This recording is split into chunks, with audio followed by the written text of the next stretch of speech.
Yes, आज evidence शुरू होगा, हो चुका है, शुरू हो चुका है, आज इसके आगे बढ़ेगा। अभी बाद में बीएनएस भी दो दो एक टॉपिक बच्चे हुई होगी। Relevancy of fact. देखो यहाँ पे जिसको एविडेंस ना समझ में आ रहा हो वो दो तीन बात करेगा। रिलेवेंसी ऑफ फैक्ट, कुछ नहीं करना, आपको सिर्फ शब्दों पे ध्यान देना है। तथ्यों की सुसंगति के विषय में ये लिखा है ना, relevancy of fact, relevancy of facts, ठीक है। तो तथ्य तो आप लोग जान ही रहे हो, बस सुसंगति, और फिर इसके बाद चूंकि चैप्टर 2 हम लोग पढ़ रहे हैं तो इसलिए सुसंगति के बारे में पढ़ रहे हैं अभी। तथ्यों की सुसंगति और इनकी एडमिसिबिलिटी दो चीजें होती है। तो जब तक कोई चीज फैक्ट नहीं होगा वो सुसंगत कहां से होगा। जैसे बहुत सी चीजें होती खाने में, आप नहीं खाते हो, है ना, तो वो आपके लिए क्या है, एडमिसिबल है या नहीं है। नहीं है, नहीं खाते, नहीं लेंगे। तो तथ्य में क्या है, मान लो कोई भी तथ्य हो सकता है, हत्या हो गई, मर्डर, कुछ भी हो गया। तो अब तथ्य तो ये कि भाई हत्या हुई, लाठी से हुई, तो ऐसे क्यों हुआ, समथिंग टाइप में, तो तथ्य हो गया आपके पास। अब वो सुसंगत है उससे जिसके बारे में कहा जा रहा, नहीं, ए ने बी को लाठी से मारा, ए ने बी को लाठी से मारा, तो भैया क्यों मारा, तथ्य आ रहे हैं ना, विवादक बात हो रही कि नहीं हो रही। तथ्य तो ये है कि ए ने बी को मारा, लाठी से मारा। अब विवाद क्या है, क्यों मारा,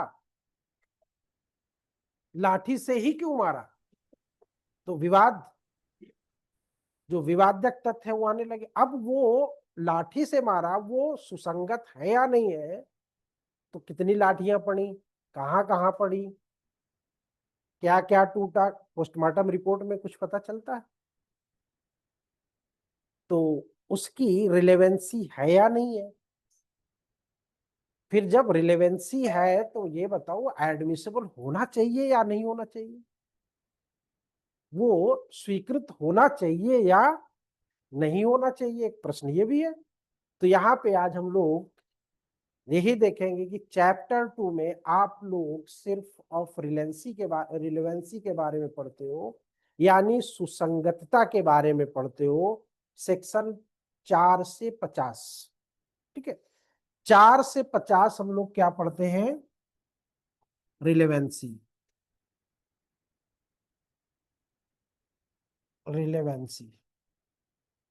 और फिर 51 के बाद हम लोग पढ़ते हैं एडमिसिबिलिटी। अभी इसका हम लोग क्लासिफिकेशन करेंगे, ठीक है। तो अभी यहाँ पे इतना समझ लो कि 4 से 50 में रिलेवेंसी यानी सुसंगतता, यानी बातें सुसंगत है या नहीं है इसके बारे में होगा। फिर उसके बाद 51 के बाद एडमिसिबिलिटी हम लोग पढ़ेंगे। तो अभी बाद पढ़ेंगे, तो अभी हमको यहाँ पे करना क्या है, हमें आप यहाँ पे अभी रिलेवेंसी और एडमिसिबिलिटी दोनों चीजों को देखना है। तो पहले इसमें जो सेक्शन 3 आपका है वो क्या कहता है उसके बारे में आते हैं। फिर इसका हम लोग एक क्लासिफिकेशन करते हैं कि इसमें हमको किस ग्रुप में क्या पढ़ना है। वो क्लासिफिकेशन के बाद फिर हम लोग इसकी एडमिसिबिलिटी और रिलेवेंसी पे चर्चा करते हैं, ठीक है आज। तो पहला सेक्शन 3 आपका क्या कहता है, सेक्शन 3 कहता है कि एविडेंस में बी गिवन। बहुत ध्यान से सुनना और समझना, ठीक है, क्योंकि ये चीजें जल्दी से लोगों को समझ में नहीं आती है।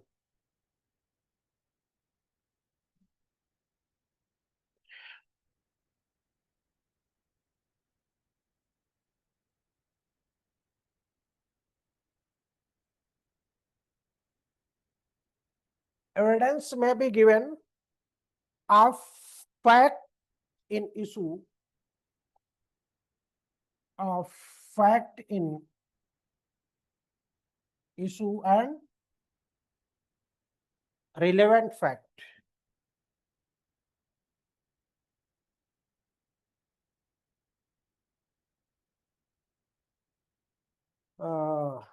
एंड ऑफ नो अदर, यानी कि विवादक तथ्यों विवादक तथ्यों और सुसंगत तथ्यों का साक्ष्य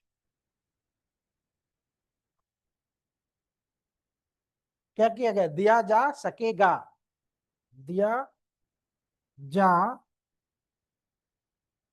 सकेगा।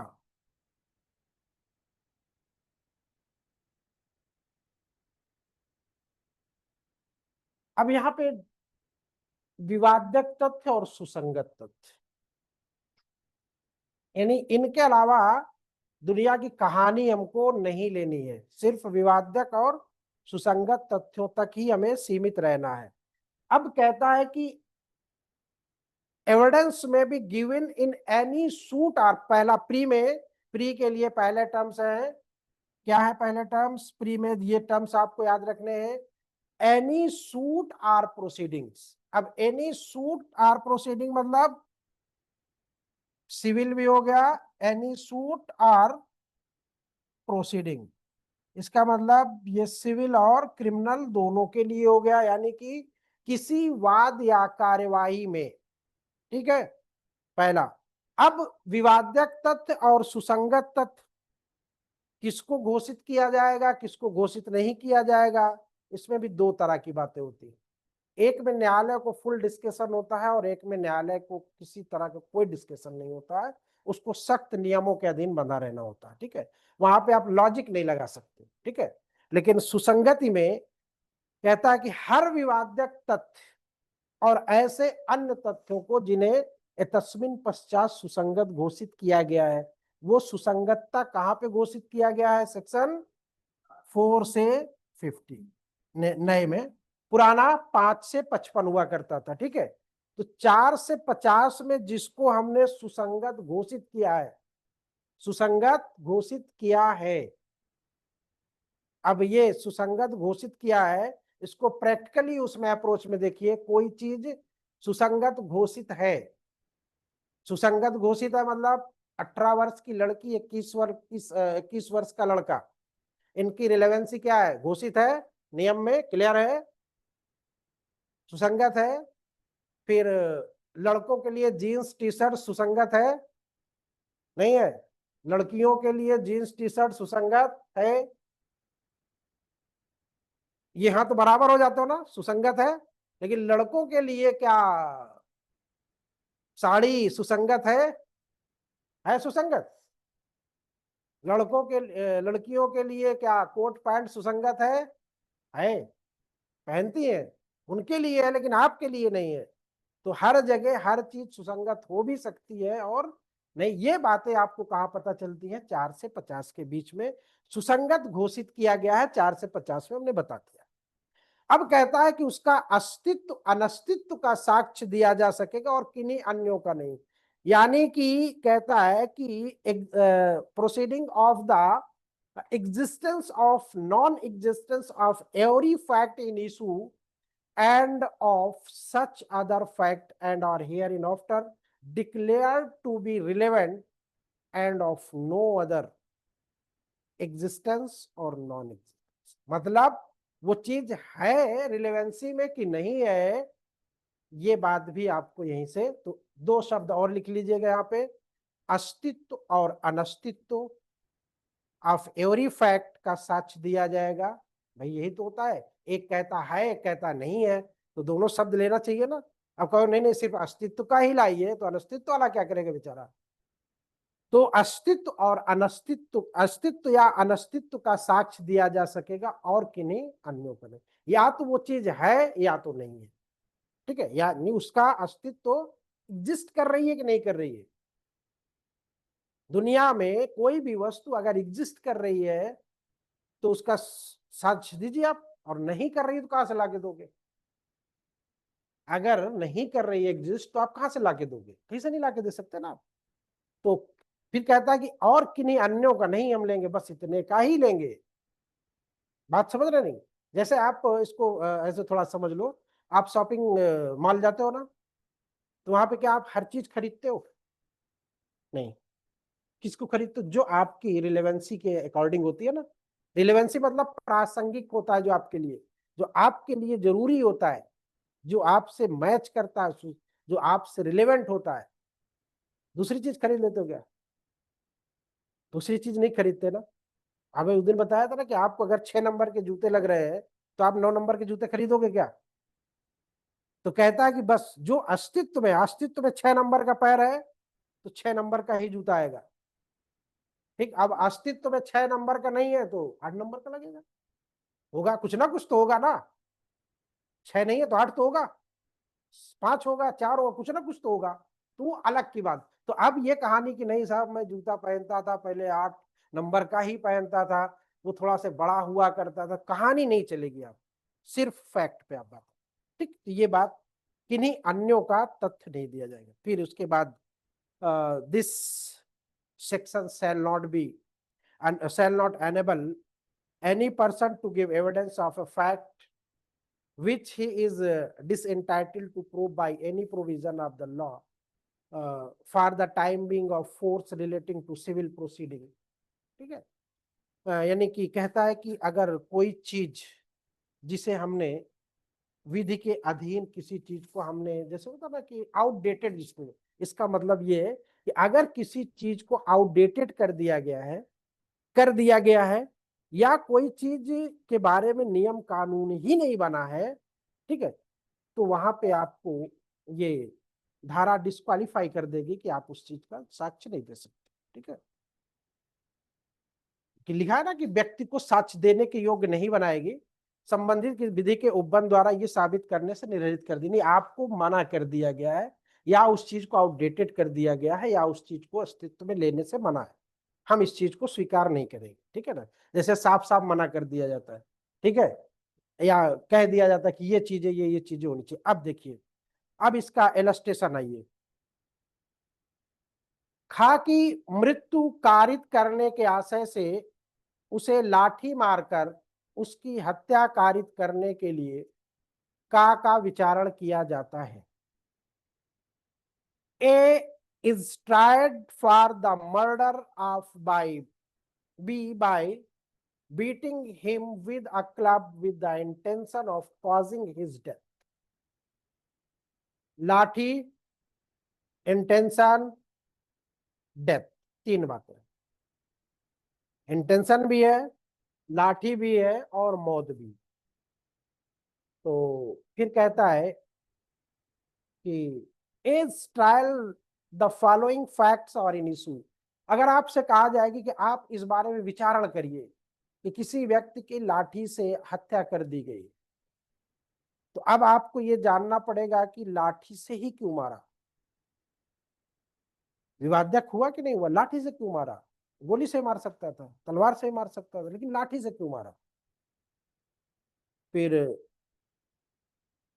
ये सारे तथ्य क्या है? is beating bees with the club, is causing bees death by such beating, और is intention to cause bees death। तो तीनों बातें क्या, क्यों मारा? सवाल खड़ा होता कि नहीं होता? कोई व्यक्ति किसी व्यक्ति को मारता तो क्यों मारता, प्रश्न आप करते कि नहीं करते? फिर कहते लाठी से क्यों मारा? यार आजकल तो बड़े अच्छे अच्छे साधन चलते हैं, जैसे अभी हम इसमें व्हाइट बोर्ड में पढ़ा रहे होते हैं। अरे सर डिजिटल चल रहा है, आप व्हाइट बोर्ड पे क्यों पढ़ा रहे हो? इसका मतलब कहीं ना कहीं कुछ है, तभी तो व्हाइट बोर्ड पे पढ़ा रहे हैं। तो एक विवाद की जगह बन जाती है ना कि वो तो सर इसमें पढ़ा रहे हैं, डिजिटल में आप इसमें पढ़ा रहे हो, तो विवाद हो जाता कि नहीं हो जाता? ठीक है भैया, आप वहीं पढ़ लीजिएगा, डिजिटली में पढ़ लीजिएगा आप, एक विवाद। बात समझ में आई कि नहीं आई? तो कहने अब ये क्यों होता है? इसलिए होता है कि अगर जब तक हम इस बात को पता नहीं करेंगे कि लाठी से क्यों मारा, तो लाठी कहां से आई, कैसे आई, किसकी थी, सर्च करेंगे कुछ ना। भाई किसी चीज में अगर जैसे आपके सवालों में जब प्रश्नों में गहनता होती है और वो चीजें आपको समझ में नहीं आती, तो आप उस पर चर्चा करते हो कि नहीं करते हो? सर ये कैसे हो गया इसमें? तो अब जब ये हो गया तो पहुंचते पहुंचते अच्छा, जैसे कल एक सवाल था, सवाल ये था कि ए ने बी को मारने के आशय से गोली चलाई, बी मर गया, परिणाम स्वरूप बी मर गया, ए मर गया, ए ने चलाई, बी मर गया। अब बताओ इसमें क्या होगा? हत्या होगा, हत्या का प्रयत्न होगा, क्या होगा? क्या होगा इसमें?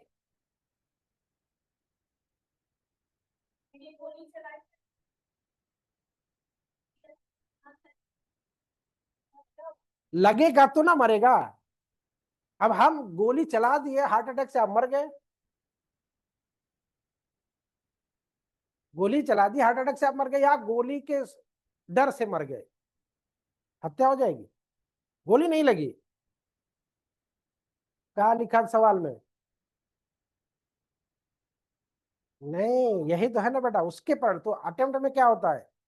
अटेम्प्ट में क्या होता है? अटेम्प्ट पढ़िएगा जरा, जेब में हाथ डाला, कट्टा रखा हुआ है, ट्रिगर दब गया है, उसको लग गया है, वो क्या हत्या के लिए दोषी होगा? परिणाम स्वरूप, किसके परिणाम स्वरूप मरा? चोरी के परिणाम स्वरूप वो मरा है। तो इसलिए तो सवालों में गंभीरता गहनता होती है, ठीक है, यही गलती होती है। तो मैंने बात समझ में आई ना, इसलिए मैं आपको इंडिकेट किया, अभी बहुत सी चीजें है। नहीं, अभी प्रयत्न होगा, हत्या का और किसका? सवाल कल नहीं देखी थी क्या? अच्छा, तुम्हारे में ना रहा होगा, हो सकता है। चलिए ठीक है, अभी उससे बहस मत करो, पढ़ा करो, इसीलिए कहते हैं। अब देखिए इसका बी ऑप्शन क्या कहता है? A shooter does not, a shooter, shooter मतलब वो शूटर नहीं, मारने वाला शूटर नहीं, वाद पत्र दायर करने वाला। A shooter does not bring with him and have the in readiness of production at the first hearing of the case a bond of which he relies. The section does not enable him to produce the bond or probe its content at the subsequent. क्या क्या हो रहा है? क्या problem है तुमको?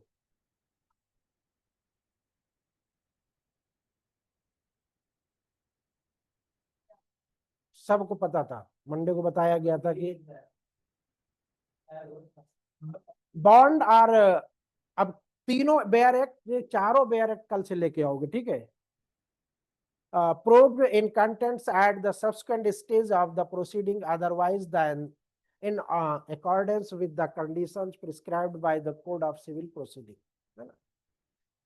तो अगर आपको कोई मौका दिया गया है और आपने मौका गंवा दिया है,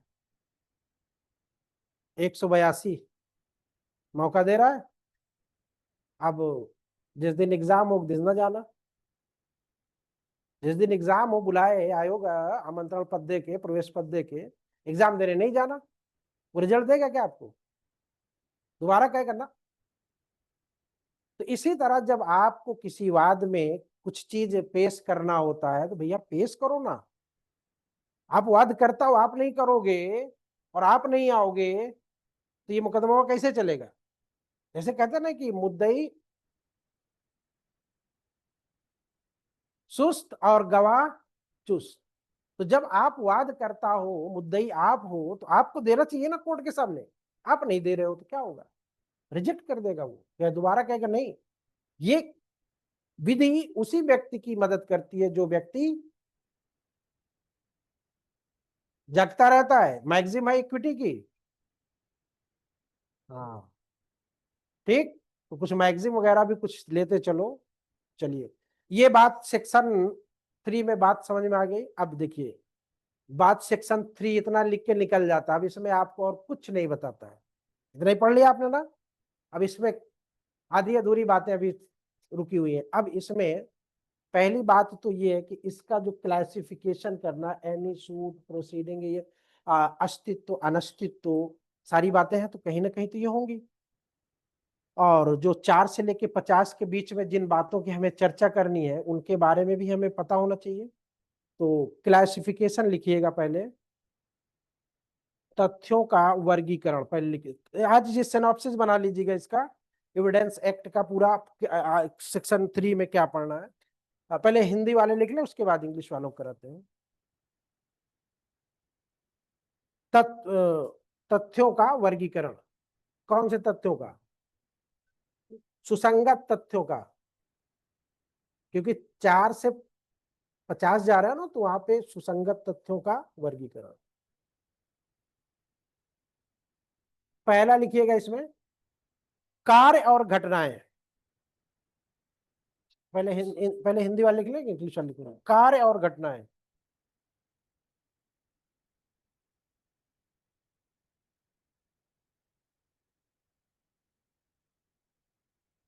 अब इसी में थोड़ा से नोट डाउन कर दो। वे तथ्य जो विवादक तथ्य से ऐसे संबद्ध होते हैं, वे तथ्य जो विवादक तथ्य से ऐसे संबद्ध होते हैं मानो वे उसी संव्यवहार के भाग हों। मानो वे उसी संव्यवहार के भाग हों।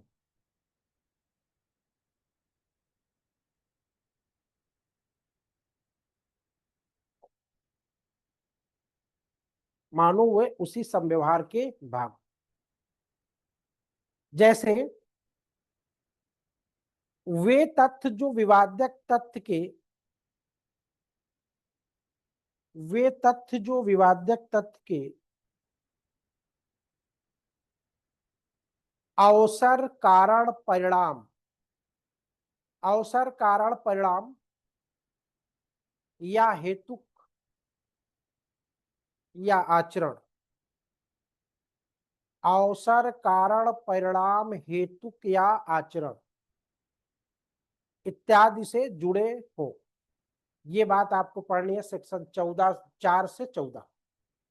पहला कैटेगरी इंग्लिश वाले करें, classification of relevant fact.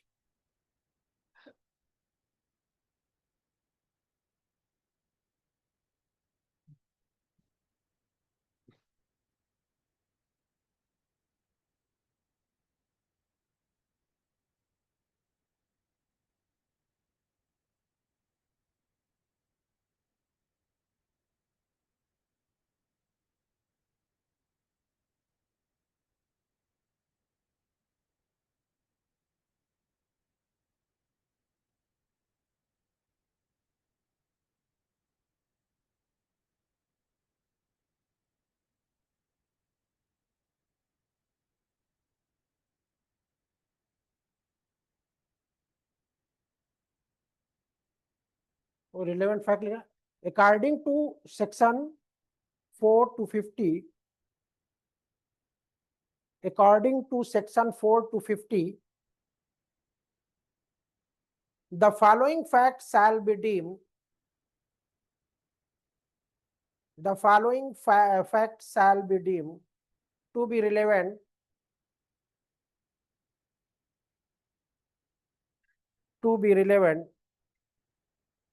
for the purpose of this section, for the purpose of this section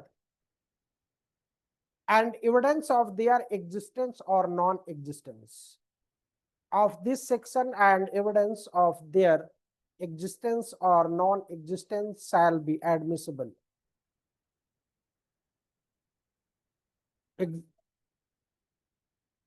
Existence, their existence or non-existence shall be admissible. Number 1 first point डालिए, अभी लास्ट में अप्लाई कर। पहला point डालिए, act and events, act and event, fact which are connected with the fact, fact which are connected with the fact in question. बेरक लाए हो ना, अब तुरंत जैसे लिख लिया, 4 से 14 लिखा है ना, तुरंत पीछे खोलो, 4 से 14 में क्या क्या है, जरा इनको पढ़ो फटाक से, याद करो, बैठा मत करो। जब इधर हिंदी का चले तो इंग्लिश वाले, इंग्लिश चले हिंदी वाले, ठीक है।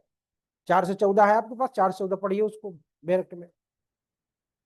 लिखा fact which are connected with the fact in question as if they were part of the same transaction, as if they were part of the same transaction. Line वाली कॉपी छोड़ो और red pen छोड़ो कल से, ठीक है। Part of the same transaction such as fact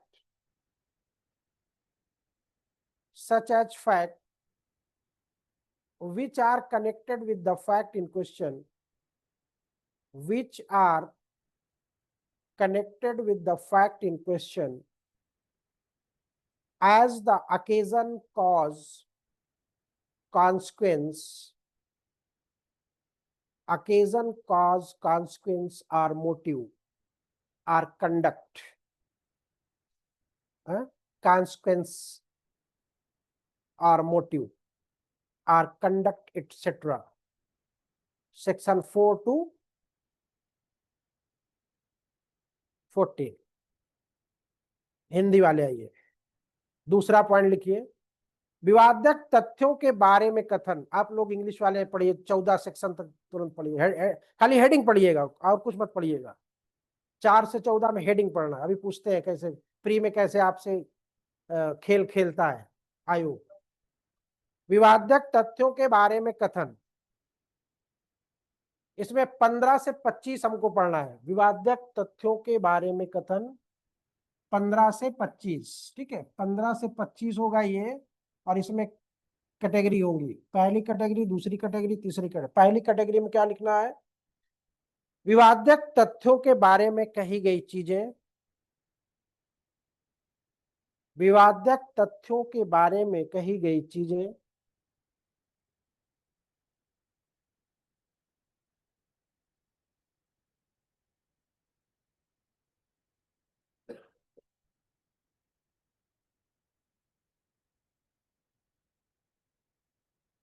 बल्कि 32 तक होगा, 15 से 25, 15 से 32 होगा ये, 15 से 32। विवादक तथ्यों के बारे में कही गई चीजें, स्वीकृतियां या संस्कृतियां, धारा 15 से 25। स्वीकृतियां या संस्कृतियां, धारा 15 से 25। फिर दूसरा पॉइंट है, पहला पॉइंट हो गया ये 15 से 25। दूसरा पॉइंट डालिएगा, विवादक तथ्यों के बारे में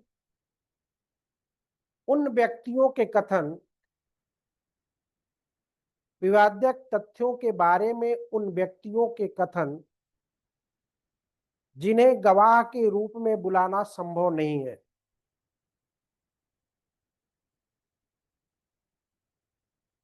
उन व्यक्तियों के कथन जिनको गवाह के रूप में बुलाना संभव नहीं है, यानी ब्रैकेट में कर देना अप्राप्त व्यक्तियों के कथन, धारा 26-27। धारा 26-27।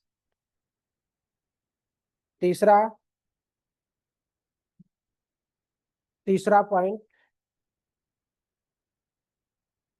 26-27। विवादक तथ्यों के बारे में, विवादक तथ्यों के बारे में विशेष परिस्थितियों में किए गए कथन, 28 से 32, 28 to 32, 28 से 32। विवादक तथ्यों के बारे में विशेष परिस्थितियों में, विशेष परिस्थितियों में किए गए कथन, धारा 28 से 32 हो गया। ये सब क्लास था। अब पहला दूसरा पॉइंट है ना, पहला पॉइंट, दूसरा पॉइंट, दूसरे पॉइंट में ये सब क्लास हुए। अब तीसरा पॉइंट डालिएगा, तीसरा पॉइंट डालिएगा, विवादक तथ्यों, अब आप ही लोग पूरा कर लो। विवादक तथ्यों के बारे में, विवादक तथ्यों के बारे में दूसरे केसों में दिए गए निर्णय, विवादक तथ्यों के बारे में दूसरे केसों में दिए गए निर्णय, धारा 34 से 38। धारा 34 से 38।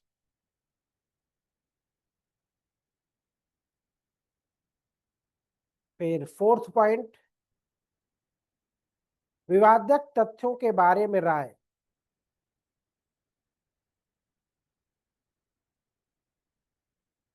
विवादक तथ्यों के बारे में राय 39 से 45, 39 to 45।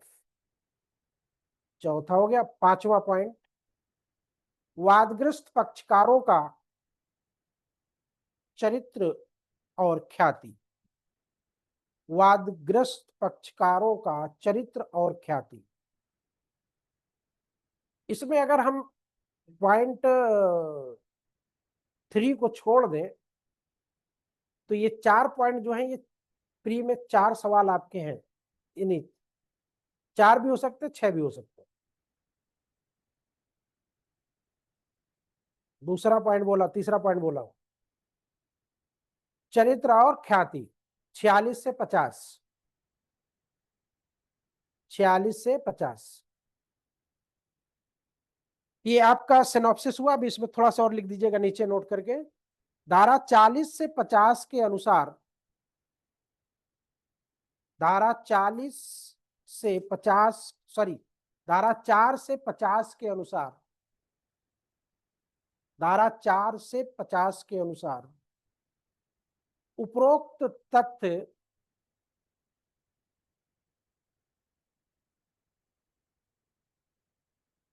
इस धारा के प्रयोजन के लिए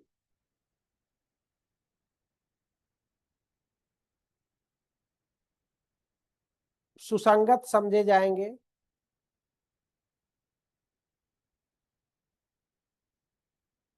और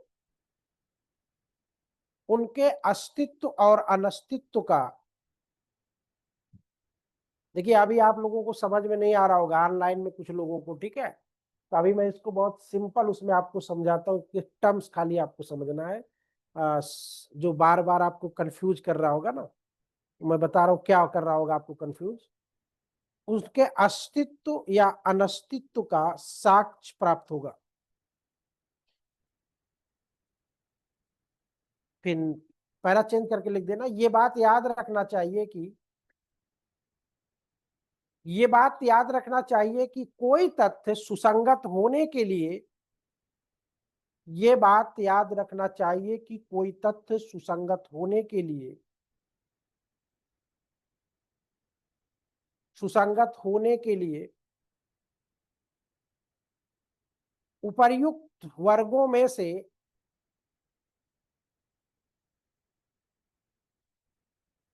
एक या अधिक के अंतर्गत,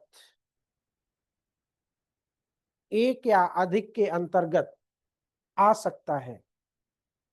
ठीक है, एक या अधिक के अंतर्गत आ सकता है। ये 5 एलिमेंट्स हुए हैं आपके, मतलब 5 क्लासिफिकेशन हुआ है। हिंदी वाले याद करो और अभी तुरंत खड़ा करा के सुन रहा हूं मैं, ऑनलाइन आप लोग भी, ठीक है। अब इंग्लिश वाले लिखे दूसरा point, statement of fact in issue. Statement of fact in issue याद करो तुरंत, अभी खड़ा करा के एग्जैक्ट जितना है उतना सुनूंगा। थोड़ा दिमाग भी आपका तेज करवाना है। Statement of fact in issue, section 15 से 32।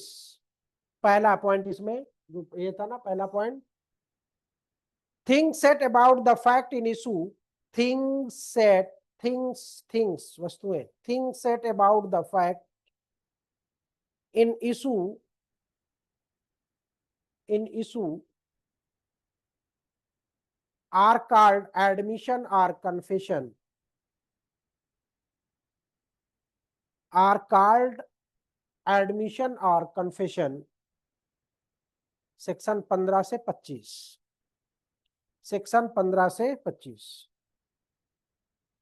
दूसरा पॉइंट, दूसरा point, statement of person,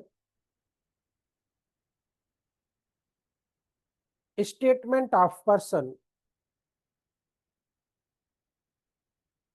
about the fact in issue, statement of person about the fact in issue who are not possible to be called, who are not possible to call as witness. State bracket में कर देना, statements of inaccessible person, statement of inaccessible person, bracket बंद कर देना, 26 से 27,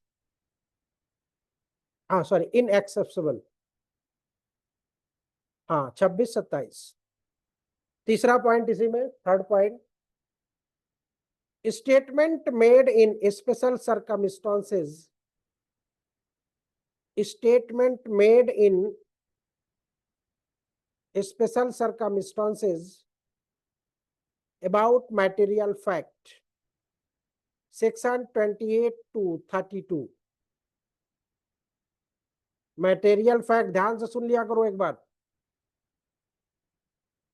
material facts section 28 to 32 हो गया। तीसरा पॉइंट, अब ये तीन हो गया ना, अब इसके बाद जो चौथा उसमें आइए, जजमेंट, तीसरा पॉइंट है ना, तीसरा होगा सॉरी, हाँ तीसरा मेन पॉइंट होगा, ये सब पॉइंट थे ये। Judgement given in other case, judgement given in other cases on the fact of the issue.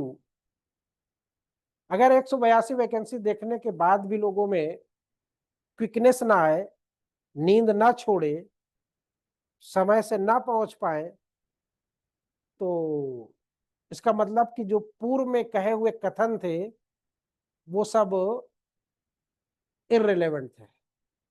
Sir vacancy नहीं तो क्या पढ़े हैं,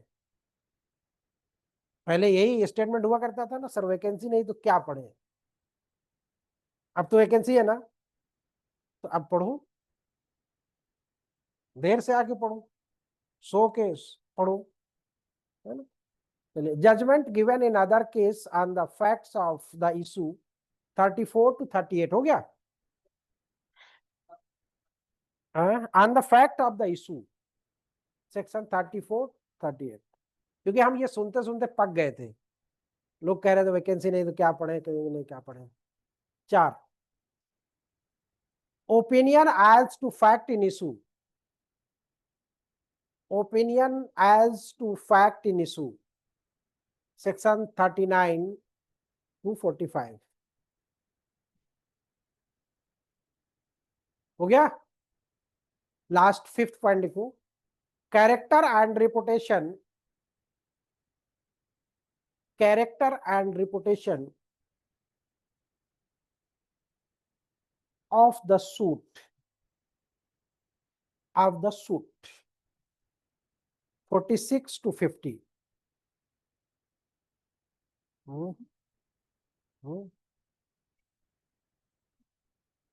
पार्टीज टू द सूट है ना, पार्टीज टू द सूट वाद ग्रस्त पक्षकार होते हैं ना। फिर लास्ट में लिख देना एक line, it must be remembered that, it must be remembered that a fact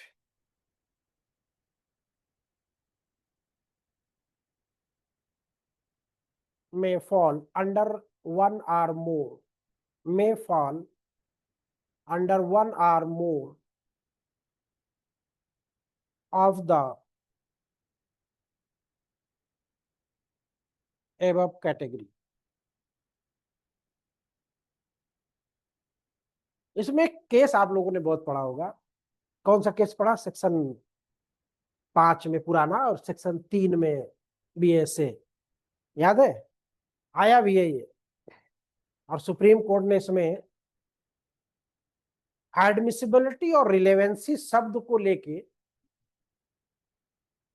ये कहा था कि ये दोनों सिनोनिम्स नहीं है, सिनोनिम्स समझ रहे ना, पर्यायवाची नहीं है, देखने में तो लग रहे हैं सुसंगतता और ग्राह्यता, क्योंकि जो चीज सुसंगत होगी वो ग्राह्य हो जाएगी, क्या जरूरी है, तो कह रहे विधि के दृष्टिकोण में ऐसा नहीं है। ये राम बिहारी बनाम बिहार राज्य। और इसमें देखो ये सवाल एज इट इज पूछा जा चुका 1998 का था। उसी चाहे बैरेक्ट में लिख देना, चाहे अपना कहीं पे भी लिख देना, राम बिहारी बनाम बिहार राज्य। ठीक है। इसमें जज कौन था, इस बार नया ट्रेंड है। इस केस में जज कौन था? 1998।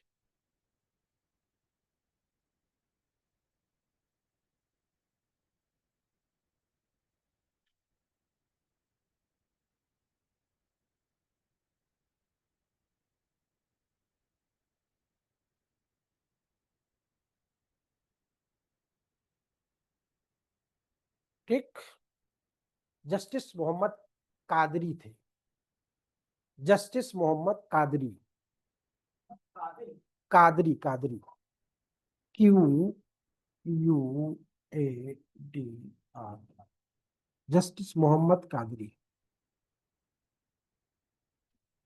कादरी। 1998 का केस था। आ, अब इसमें दूसरी बात देखिए, अपनी पहली बात समझ में आ गई, यानी कि सेक्शन 5 के हमने क्या किए, क्लासिफिकेशन किए, क्योंकि सेक्शन 5 ही आगे बताता 4 से 40 में आपको किन चीजों का साक्ष्य देना है और किन को बिल्कुल से स्वीकार नहीं करना है। वो 4 से 50 में हमने आपको बता दिया। अब ये देखना है कि जो ये प्रश्न आता है कि साहब ये एडमिसिबिलिटी और रिलेवेंसी, रिलेवेंसी मतलब समझ रहे हो ना, सुसंगतता, प्रासंगिकता, है ना। और एडमिसिबिलिटी मतलब होता है ग्राह्यता, स्वीकार्यता। समझ रहे हो ना। मतलब यहां से दिमाग अपना अपना खोल लो। कहां से? यहीं से। फैक्ट। फैक्ट क्या है? तथ्य है। और दुनिया में हर एक चीज तथ्य है। दुनिया में हर एक चीज क्या है? तथ्य। अब दुनिया में हर एक चीज है तो क्या हमारे लिए ही है? तो जो हमारे लिए नहीं है वो सुसंगत नहीं है। जो हमारे लिए है वो क्या है? सुसंगत है। अब कोई कह रहा नहीं नहीं इन्हीं से तो जुड़ा हुआ है, तो कोर्ट कह रहा है कि आप कौन होते हो? एडमिसिबल हमको करना है, हम चाहेंगे तो करेंगे, नहीं चाहेंगे तो नहीं करेंगे। अब आप अनाप शनाप का चीजें ला के जोड़ दोगे इनसे, तो हम क्या मान लेंगे क्या? बात साक्ष्य देने में, आप जैसे होता ना, जब आप लिखाते हो, वकील भी हो आप लोग सो कॉल्ड, तो वकील हो सो कॉल्ड, तो उसमें जब आप कोई ड्राफ्ट करते हो तो क्या सब सही बातें ड्राफ्ट करते हो? नहीं ना। कितनी झूठे बातें ड्राफ्ट करते हो? आधी। फंसा दो इसको, कहते हैं ना, फंसा दो इसको, बढ़ा चढ़ा के लिखो। माने 50,000 लेना तो कहते 1.5 लाख लिखिए ताकि 50,000 मिल जाए। ये अपने आप दैनिक जीवन में भी करते हो। तो अब जब आप बढ़ा चढ़ा के लिख के देते हो, तो क्या उसको, भाई कोर्ट को क्या है वो विचारण में आ तो जाता है, लेकिन कोर्ट क्या उसको एडमिसिबल कर लेता है? नहीं, वो रिलेवेंसी देखेगा। अब एक शादीशुदा महिला जो जॉब कर रही है, वो अपने आप को हाई कोर्ट में जाके असहाय बता रही है, मुझे मेरे पति से मेंटेनेंस दिलाया जाए। बेचारा पति जो है वो बेरोजगार है और आप मास्टराइन है। कोर्ट ने उसको दुत्कार के भगा दिया, कहा तुमको शर्म नहीं आती?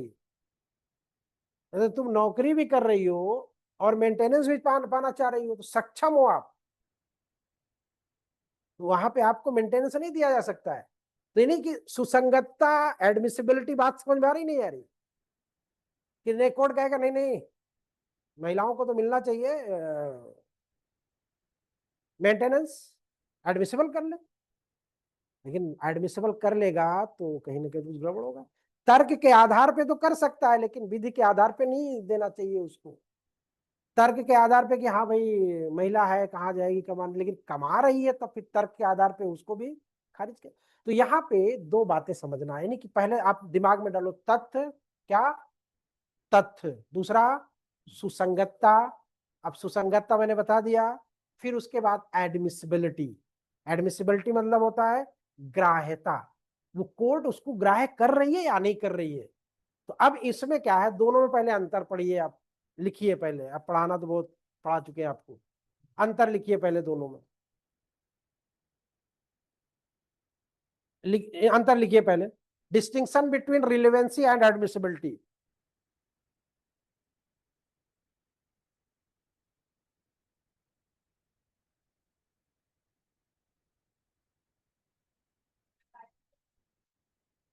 लिख गया था, लिख गया था, हिंदी वालों का भी हो गया था। क्या क्या है लिखा हुआ है? हाँ, चलिए, अगर लिखा है तो जो लोग आज आए हुए हैं वो लोग बाद में लिख लेंगे, लेकिन मैं समझा दे रहा हूं अभी। रिलेवेंसी में, relevancy is based on logic and probability, logic and probability. अभी मैंने कहा कि 6 नंबर का पैर है, 8 नंबर का जूता, लॉजिकल क्या लग रहा है, प्रोबेबिलिटी क्या है? एक्सेल की शर्ट तुमको दिला दे क्या होगा? क्यों नहीं आएगी? शर्ट ही तो पहनना है, सुसंगत नहीं है ना, तो लॉजिकल भी नहीं है, और प्रोबेबिलिटी, संभावना भी नहीं है कि मोटे हो जाओगे 2-4 दिन में, है संभावना? नहीं। तो रिलेवेंसी, अब एडमिसिबिलिटी में क्या होता है, admissibility is not based on logic, वो तर्क पे नहीं चलेगा, but on strict rules of law. जो नियम में कह दिया गया है कि हमको इसे एडमिसिबल करना है तो करना है, नहीं करना है तो नहीं करेंगे, स्ट्रिक्टली। जैसे हस्बैंड और वाइफ की ड्यूरिंग मैरिज जो कन्वर्सेशन होता है वो रिलेवेंट तो होता है, लेकिन एडमिसिबल नहीं होता। वकील और मुवक्किल के बीच की पूरी बातें रिलेवेंट तो है, क्योंकि मुवक्किल ने जाके सारी कहानी वकील को बता दी, साहब नहीं मान रहा था, बहुत समझाए थे, फिर रामपुरी चाकू खरीदे, गए, फिर सुबह सुबह मिल गया था वो दरवाजे पे, 50 तो चाकू उसको मारे, गोद दिए, मर गया वहीं पे, हिला नहीं, साला इतना मार दिए उसको। वकील साहब को पूरी कहानी बता दिया, कहा फिर क्या कि चकुआ सर ले जाके हम तालाब के नीचे गाड़ दिए थे उसको, गीली मिट्टी में, पूरी कहानी बता दिया। तो रिलेवेंट तो है ना सब कुछ, लेकिन एडमिसिबल नहीं है। ठीक है, बात समझ में आ गई ना? लॉजिक नहीं चलेगी एडमिसिबिलिटी में। सो रिलेवेंसी में तो भाई लॉजिक नहीं लगाओगे तो काम नहीं चलेगा। अगर मिट्टी के तेल की, केरोसिन की, कि कुछ लोग अंग्रेज यहाँ बैठे हुए ना, तो उनको अगर केरोसिन की स्मेल नहीं आएगी, तो अगर स्मेल आए और कहे कि आग नहीं लगी है, तो क्या अंदाज आओगे, बेकार हुआ, केरोसिन कहीं बह रहा है। लेकिन आग लगी और आग के बाद केरोसिन की स्मेल आ रही है, तर्क तो कुछ बनता है, तर्क तो कुछ बनता है कि यार केरोसिन आयल आया कहाँ से, विवादक हो गया ना, क्योंकि इस वक्त तो मिल नहीं रहा है, मिल कहाँ सकता है, पुलिस वाले क्या करेंगे, ये मिल कहाँ सकता है ये पता लगाओ, क्योंकि यहाँ पे केरोसिन यूज हुआ है।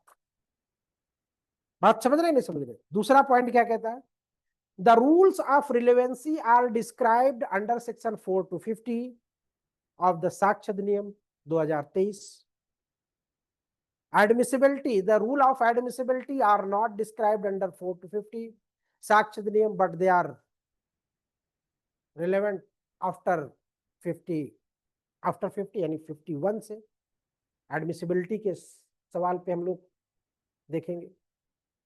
तीसरा पॉइंट कि the rule of relevancy declare what is relevant to be proved, the rule of relevancy declare what is relevant to be proved. जो चीज प्रूव्ड हो गई है वो क्या है, आपको 6 नंबर का जूता मिल गया, क्या है, डिक्लेयर्ड है ना, प्रूव्ड है कि रिलेवेंट है। जैसे कभी कभी बचपना में हुआ करता था ना, अपने अंदाज से जूता ले आए या कपड़े ले आए, और जब लेके आए यहाँ पे तो छोटे हो गए या बड़े हो गए, है ना, अंदाज से। आते हैं ना, रिश्तेदारी लेके आते हैं ना कभी कभी, तो 2 साल का बच्चा बता के, 3 साल का बच्चा बता के, तो डिक्लेयर नहीं होता वो। ये कहता है कि the rule of admissibility means that the court can permitted the evidence to be given of a fact only it is relevant. Court हर उन चीजों के बारे में कहता है कि जो रिलेवेंट हो वही एडमिसिबल होगा, लेकिन हर रिलेवेंट फैक्ट भी एडमिसिबल नहीं। ठीक है, हर रिलेवेंट फैक्ट भी एडमिसिबल नहीं होगा, ध्यान रखिएगा, हो जाएगा। हर रिलेवेंट फैक्ट भी, अभी मैंने क्या कहा कि वकील साहब और मुवक्किल के बीच के फैक्ट क्या है, रिलेवेंट है ना, सुसंगत है, लेकिन एडमिसिबल। हस्बैंड वाइफ के बीच की बातें रिलेवेंट है, लेकिन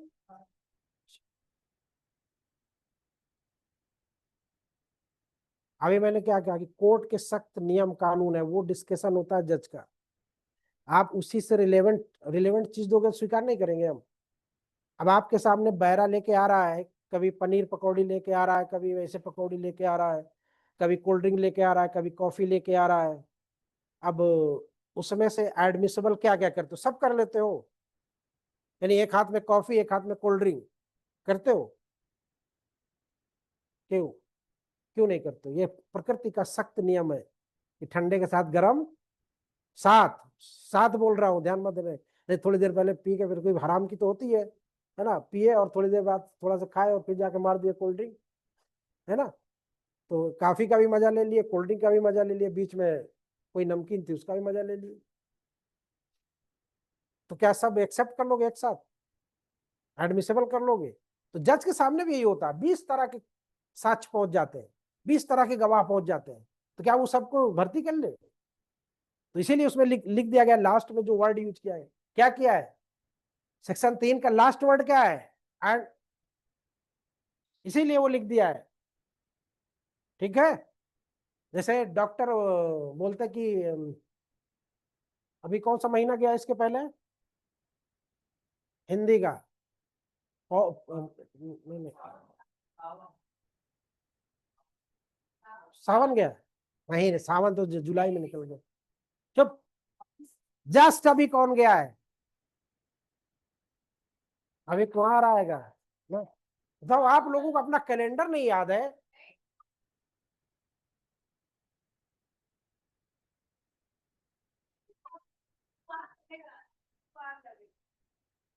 तो उस महीने में दही खाना जहर होता है, उस महीने में दही नहीं खाना चाहिए,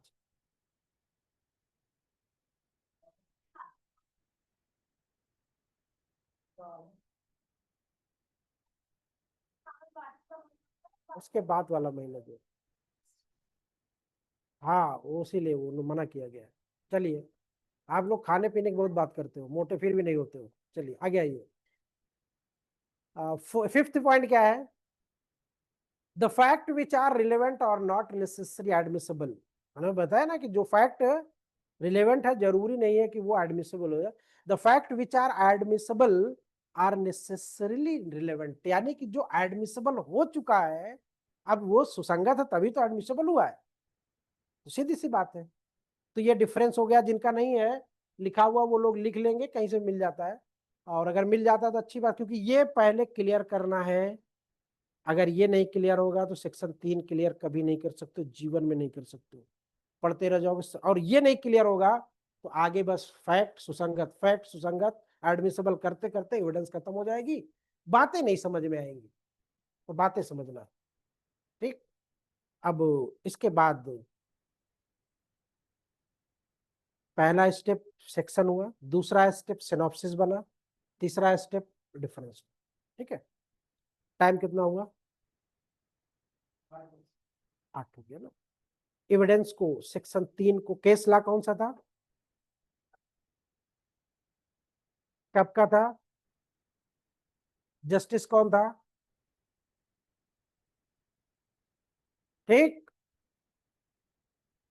आज इतना ही रखिए। सेक्शन 3 में इलस्ट्रेशन क्या दिया हुआ है, सेक्शन 3 में इलस्ट्रेशन क्या दिया हुआ है, वो 3 बातें हैं, हाँ विचारण में, तो उसको अभी याद नहीं करना है। ए ने बी को लाठी से मारा, अब विचारण में कौन से तथ्य विवाद्यक हो सकते हैं, बस इतनी बात है। तो अब जब शब्द याद होंगे ना, विवाद्यक हो सकते हैं, विचारण हो सकता है ना, तो अब कौन, क्या ए ने बी को मारा, ए का बी से मारना, लाठी से मारना, ए का बी से लाठी से मारना, ए का मारने का आशय था, तीन बातें हो गई। अब लिख गया, याद हो गया। अगर ध्यान दो तो याद हो जाए यहीं पे। और याद कब नहीं होता पता है, जब आपको शब्द नहीं पता होते तब नहीं याद होता है।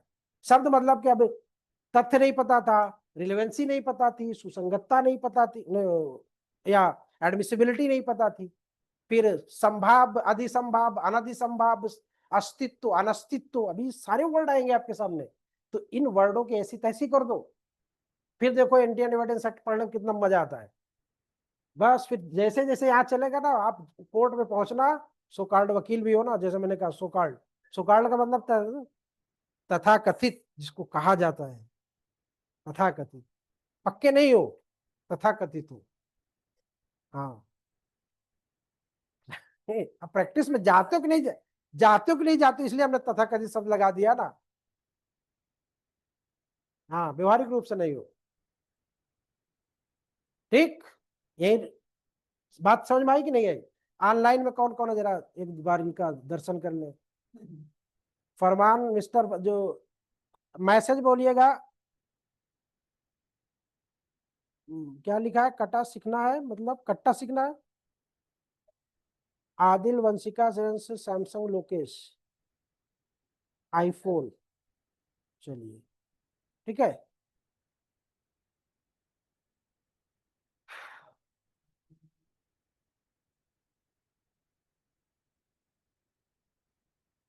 दोबारा ज्वाइन करिएगा आप लोग, ठीक है।